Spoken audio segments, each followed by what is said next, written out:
Hello students, तो this is your SS ma'am और bullet revision NCERT में हम लाए हैं आज एक नया ब्रांड न्यू टॉपिक।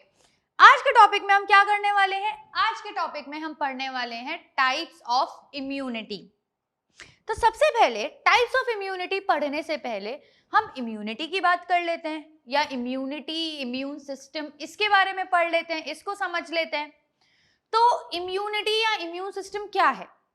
हमारे बॉडी की एक नेचुरल टेंडेंसी किसी भी डिजीज कॉजिंग ऑर्गेनिज्म से फाइट मारने की।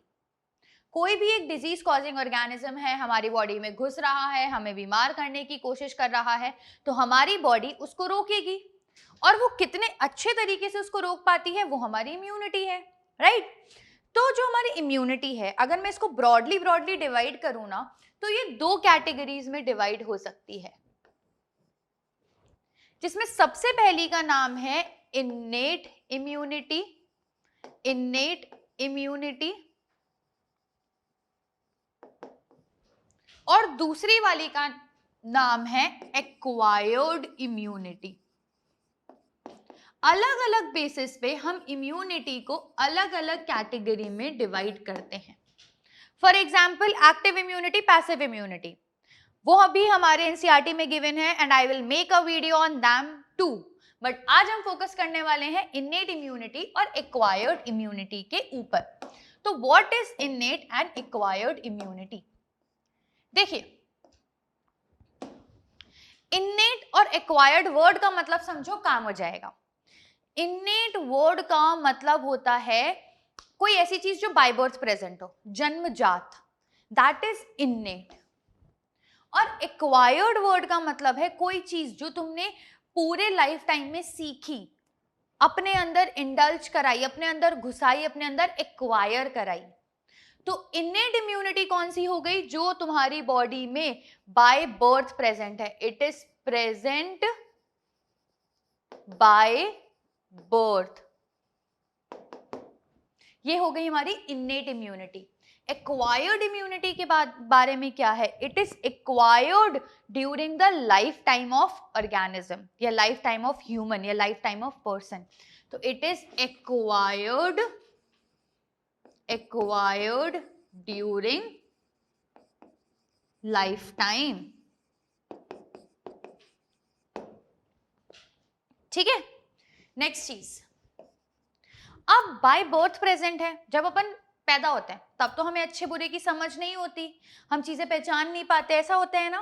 तो इन्नेट इम्यूनिटी भी नॉन स्पेसिफिक है, इसका कुछ स्पेसिफिकेशन नहीं है कि इसके पे काम करेगी, उस पे नहीं करेगी, ये सब पे इक्वल तरीके से एक्ट करती है। तो ये नॉन स्पेसिफिक है। लेकिन जैसे जैसे हम बड़े हो जाते हैं, हमें चीजों की समझ आ जाती है। तो एक्वायर्ड इम्यूनिटी भी स्पेसिफिक है, पैथोजन स्पेसिफिक है, कि अगर ये पैथोजन आया है तो इस तरीके से लड़ना है, ये पैथोजन आया है तो इस तरीके से लड़ना है। तो ये बहुत ज्यादा स्पेसिफिक है। अब बचपन में तो हमारी मेमोरी इतनी शार्प नहीं होती, जब पैदा हुए थे तब थोड़ी ना हमें हर चीजें पता थी, हर चीज याद रह जाती थी, है ना। लेकिन जब हम बड़े हो गए तो हमारी मेमोरी शार्प हो गई, हमें चीजें याद रहने लगी। तो एक्वायर्ड इम्यूनिटी भी मेमोरी के बेसिस पे काम करती है, it is memory based. Memory based है ये भी। इन्नेट इम्यूनिटी और एक्वायर्ड इम्यूनिटी समझ में आया, बेसिक सा डिफरेंस। अब हम पहले इन्नेट इम्यूनिटी को डिटेल में पढ़ेंगे, फिर एक्वायर्ड इम्यूनिटी को डिटेल में पढ़ेंगे। तो मैं स्टार्ट कर रही हूं सबसे पहले इन्नेट इम्यूनिटी से। किससे? Innate immunity.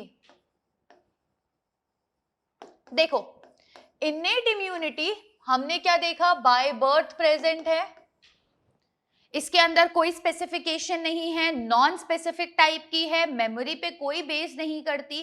अब एक इंपॉर्टेंट चीज, ये हर इंसान में प्रेजेंट होती है। कोई भी एक ऑर्गेनिज्म हो, कोई भी एक ह्यूमन हो, जिसके अंदर कितना भी वीक इम्यून सिस्टम हो, पर उसकी इन्नेट इम्यूनिटी हमेशा एक्टिव रहेगी।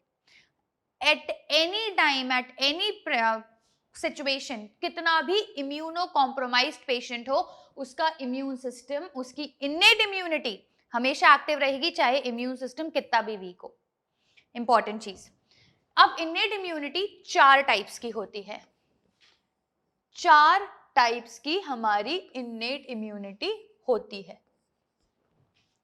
पहली है फिजिकल बैरियर, मैं बैरियर लिख देती हूं यहां पे। दूसरा है फिजियोलॉजिकल बैरियर्स।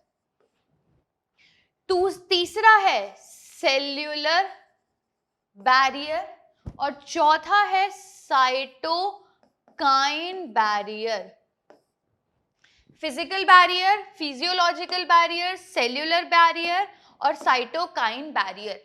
मैंने याद कैसे किया था? मैंने इसको याद किया था P2C2, P2C2, physical P, physiological P, तो 2 तो P आ गए, P2, और cellular C, cytokine C, C2। अब इस तरीके से याद मैंने किया था, तुमको जिस तरीके से करना हो तुम कर लेना। अब एक एक करके इनके बारे में पढ़ते हैं। सबसे पहला है फिजिकल बैरियर। नाम से ही पता चल रहा है फिजिकली चीजों को रोक रहा है। तो सबसे पहली चीज जो हमारे दिमाग में आनी चाहिए कि ये फिजिकली किसी भी जर्म को रोक सकता है, वो क्या है? वो है हमारी स्किन। तो ये लो, स्किन इसका एग्जाम्पल हो गया। दूसरी चीज, हम सांस लेते हैं, हमारे नाक पे यहाँ पे म्यूकस प्रेजेंट है, हेयर्स प्रेजेंट हैं जो ऑर्गेनिजम्स को अंदर जाने से रोक रहे हैं। हमारे माउथ के अंदर प्रेजेंट है, हमारे यूरोजेनाइटल ट्रैक्ट पे म्यूकस प्रेजेंट है जो क्या कर रहा है? जो कि फिजिकल बैरियर प्रोवाइड कर रहा है ताकि कोई भी चीज अंदर ना घुसे। तो म्यूकस ऑन रेस्पिरेटरी ट्रैक्ट या फिर म्यूकस ऑन यूरोजेनाइटल ट्रैक्ट, इन सब जगहों पर ये जो भी म्यूकस प्रेजेंट है ये फिजिकल बैरियर का ही तो काम कर रहा है। अब कोई भी इंसान, कितना भी इम्यूनो कॉम्प्रोमाइज्ड इंसान हो, उसकी बॉडी के अंदर स्किन तो प्रेजेंट होगी ही होगी, म्यूकस तो प्रेजेंट होगा ही होगा। तो मैंने कहा था ना, इन्नेट इम्यूनिटी सबके अंदर मिलेगी। दूसरी चीज आ गई फिजियोलॉजिकल। फिजियोलॉजिकल का मतलब होता है कि हम कोई फंक्शन परफॉर्म कर रहे हैं और उस कारण इम्यूनिटी हो रही है। जैसे कि हमारा सलाइवा माउथ से रिलीज हो रहा है, लेकिन ये क्या कर रहा है? ये सलाइवा रोक रहा है ऑर्गेनिजम्स की ग्रोथ को। हमारी आंखों में जो आंसू आते हैं, टीयर्स जो आते हैं आंखों में, वो क्या कर रहे हैं? वो रोक रहे हैं इनको। तो एक फिजियोलॉजिकल बैरियर्स हो गए ये। तीसरी कैटेगरी है सेल्यूलर बैरियर्स की। तीसरी कैटेगरी जो अपन पढ़ने वाले हैं वो है सेल्यूलर बैरियर्स, यानी कि कुछ सेल्स जो कि इम्यूनिटी प्रोवाइड कर रही हैं, जो कि बाय बर्थ हमारी बॉडी में प्रेजेंट हैं। इनके एग्जाम्पल्स हैं, जैसे कि सबसे पहला है PMNL, PMNL यानी कि न्यूट्रोफिल्स। ये इंपॉर्टेंट है, इसका 1 मार्क क्वेश्चन भी आ सकता है।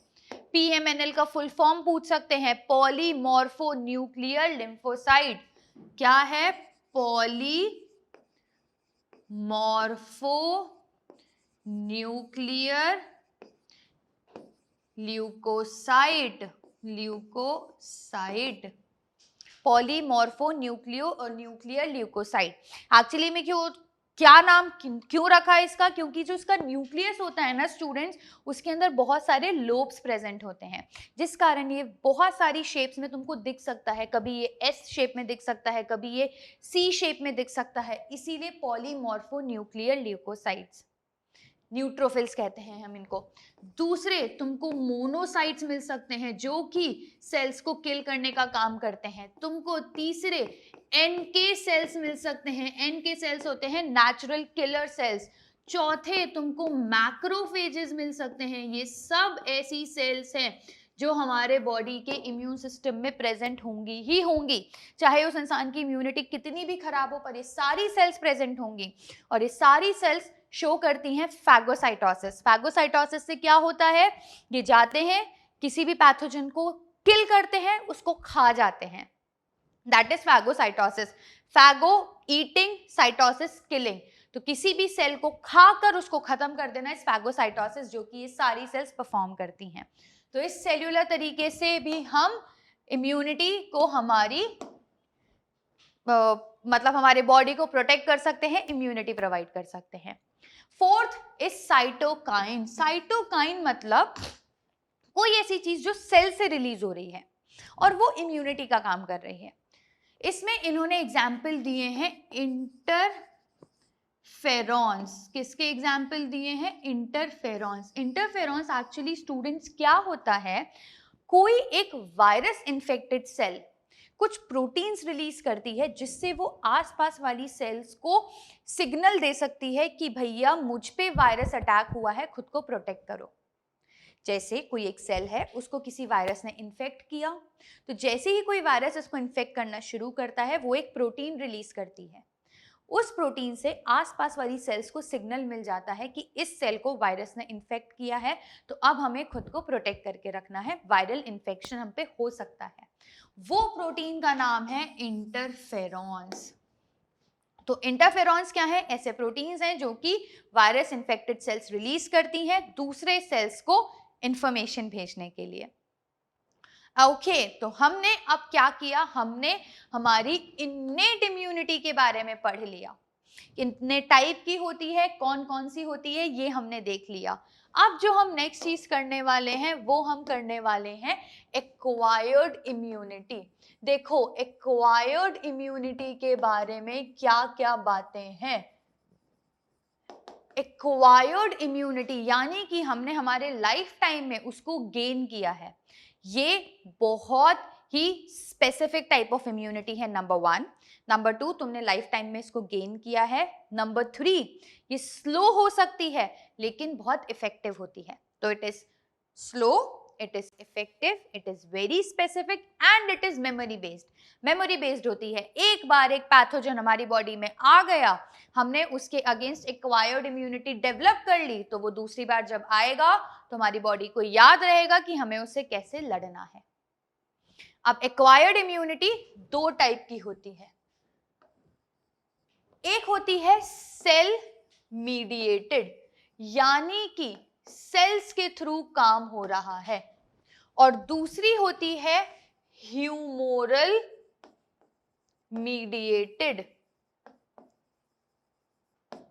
इस ह्यूमोरल मीडिएटेड का दूसरा नाम भी है, वो है एंटीबॉडी मीडिएटेड। जो भी तुम सुनते हो कि एक बीमारी के अगेंस्ट एंटीबॉडी बन गई, तो उसे हम ह्यूमोरल इम्यूनिटी की कैटेगरी में डालेंगे। सबसे पहले सेल मीडिएटेड इम्यूनिटी ज्यादा पोर्शन कवर करती है, अप्रॉक्सीमेटली 50-60-70% हमारी जो एक्वायर्ड इम्यूनिटी है वो सेल मीडिएटेड है, बची 30-40% हमारी ह्यूमोरल इम्यूनिटी है। ये किस पे बेस्ड है? ये बेस्ड है टी लिम्फोसाइट्स पे। T lymphocytes cell mediated immunity को कंट्रोल करते हैं, और ह्यूमोरल इम्यूनिटी को कंट्रोल करते हैं हमारे बी लिम्फोसाइट्स। कौन? बी लिम्फोसाइट्स करते हैं।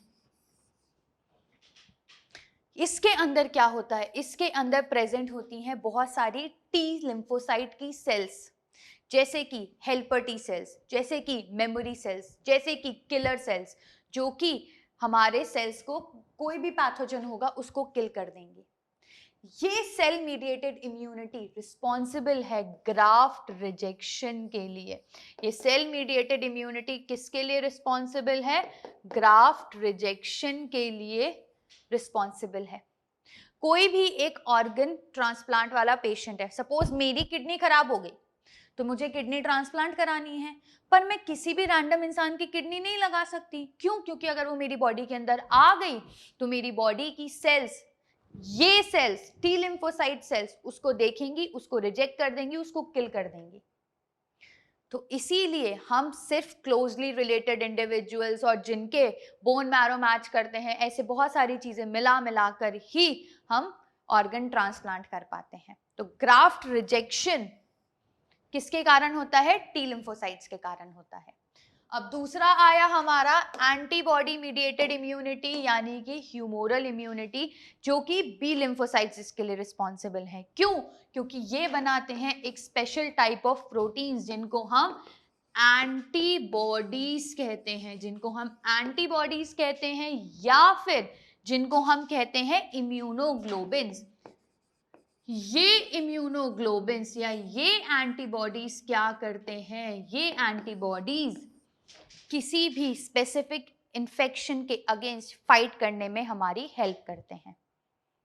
तो आज के लेक्चर में हमने टाइप्स ऑफ इम्यूनिटी में एक्वायर्ड और इनेट इम्यूनिटी देखी। We will meet in another video जिसमें मैं आपको एक्टिव और पैसिव टाइप ऑफ इम्यूनिटीज भी एक्सप्लेन कर रही होंगी। 1+1 more video I will make on these antibodies specifically, so that antibodies के बारे में आपके सारे confusions clear हो जाएं।